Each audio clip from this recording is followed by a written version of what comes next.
Fala, galera. Bom, no vídeo passado a gente chegou num resultado importante para a gente chegar no potencial químico de um gás em uma mistura de gás, tá? Então vamos dar continuidade aí para a gente chegar nessa expressão. Bom, a gente vai considerar aqui mistura de gases ideais, tá? Para ficar mais fácil. Bom, vamos considerar aqui um experimento, gente. Seguinte experimento, olha. A gente tem um compartimento aqui, olha.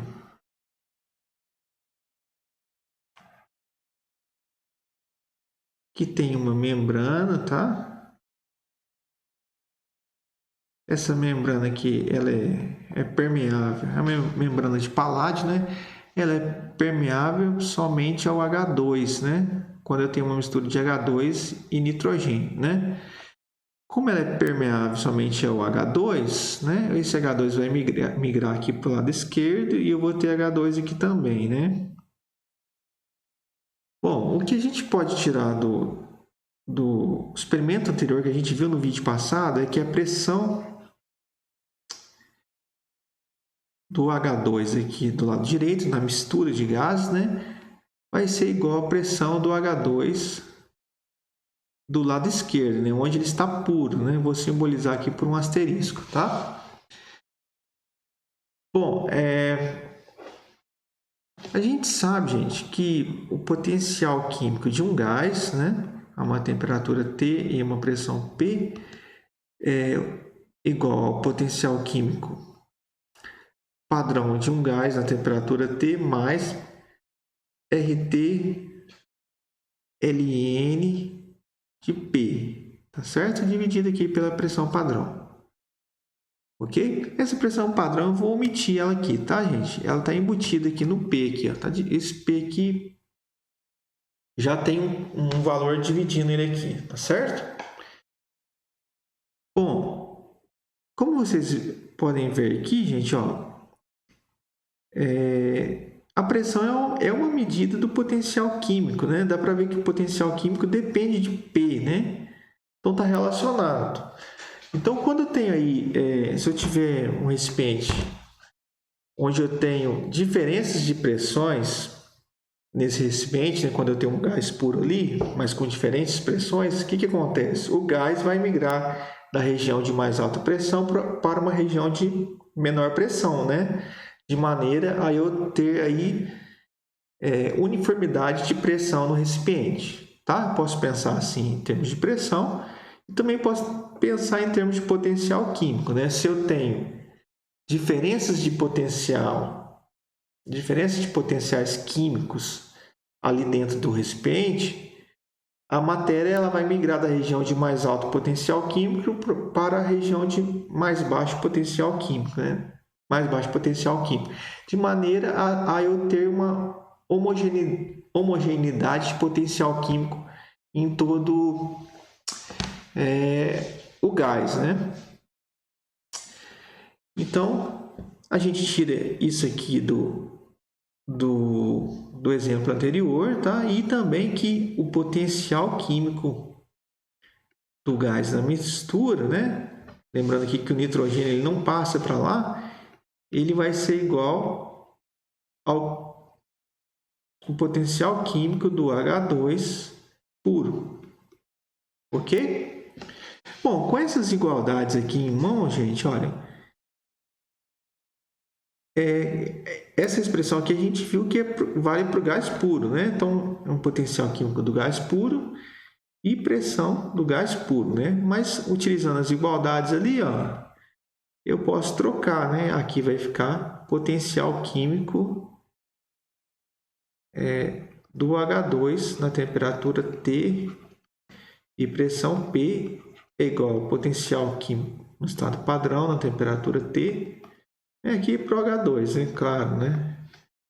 Como agora tem uma mistura, tem que fazer referência a quem estou falando, né? Aqui é RT, olha. Esse P por aqui eu posso trocar aqui por pressão parcial do H2. Então, essa aqui seria a expressão, olha, do potencial químico de um gás É um caso particular, né? Do hidrogênio, né? Do gás numa mistura, né? Mas mesmo que existisse outros gases aqui, ó, mesmo que não exista membranas que sejam permeáveis a gases específicos, o resultado é geral, gente. Então, ó, o potencial químico do gás I a uma temperatura T e pressão P é igual ao potencial químico no estado padrão do gás I na temperatura T mais RT ln da pressão parcial do gás I. Legal, gente? Ó, até aí tá ótimo, né? Agora, olha que interessante, né?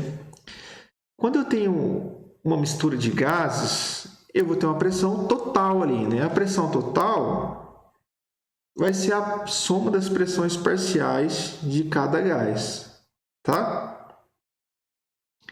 E a pressão parcial de um gás na mistura, né, PI no caso, vou chamar aqui de PI, ela pode ser obtida a partir da fração molar daquele gás da mistura, né, XI vezes a pressão total, tá bom? PI igual a XI vezes P. A gente pode substituir aqui na expressão do potencial químico, ó. Então, vamos pegar isso aqui, ó, e vamos substituir aqui, ó. Então, vai ficar MI a T e P igual a MI padrão na temperatura T mais RT ln de XI vezes P, tá? Tá dentro do ln, ok? Bom, usando aí propriedade de logaritmo, né? Logaritmo do produto é igual à soma dos logaritmos, eu posso escrever assim, ó. MI na temperatura T e pressão P é igual a potencial químico no estado padrão na temperatura T. Né? Esse potencial químico no estado padrão aqui, gente, ó, ele é igual aqui também, é a mesma coisa, né? A gente só fez a troca aqui, né? Então ficou sendo a mesma coisa, certo? Se refere a ele puro, na temperatura T e pressão padrão, ok? Então, olha, a gente vai abrir esse logaritmo aqui, né? Logaritmo do produto vai ser igual a soma dos logaritmos, vai ficar RT ln de P. ln de P mais RT ln de XI. Agora, olha isso aqui, gente. Olha. Isso aqui é o potencial químico que a gente tinha lá no começo, ó, da substância pura, certo? Do gás puro. Então, o potencial químico de um gás, uma mistura de gás a uma temperatura T e pressão P, é igual ao potencial químico. Eu vou simbolizar aqui por um asterisco. Isso aqui tudo é o potencial químico do gás na temperatura T e pressão P, mais RT ln de XI. Ok? Agora, olha que chique esse negócio aqui, gente. Olha. O XI, olha, é uma fração molar, né? Então, ele está entre 0 e 1. Certo? O ln de um número entre 0 e 1 é negativo, né?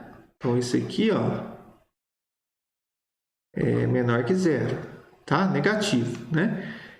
Então, o potencial químico de um gás a uma temperatura T... Ó, eu estou pegando aqui o potencial químico dele puro e estou subtraindo um número negativo, né? Então, o potencial químico de um gás em uma mistura de gases, ele é menor que o potencial químico desse mesmo gás aí, ó, puro. tá? O que isso quer dizer? O que isso implica, né? Como eu disse, o potencial químico do gás na mistura ele vai ser sempre menor que o potencial químico do gás puro, né? E como eu disse que o gás ele sempre migra de uma região de potencial químico mais alto para uma região de potencial, de maneira a ter um potencial químico mais baixo, né? Posso pensar assim também, né? Então, o que acontece? Se eu tiver um gás puro e um outro gás puro, né, esses gases eles vão tender a se misturar de maneira que os seus respectivos potenciais eles caiam, certo? Diminuam. E isso vai fazer com que os gases eles se misturem sempre espontaneamente, tá? Você não vai ter ali duas nuvens de gases separados uma do lado da outra, não.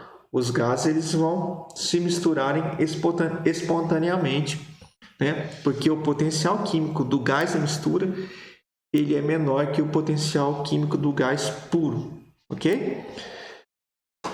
Bom, gente, a gente chegou aí na expressão que a gente queria, né?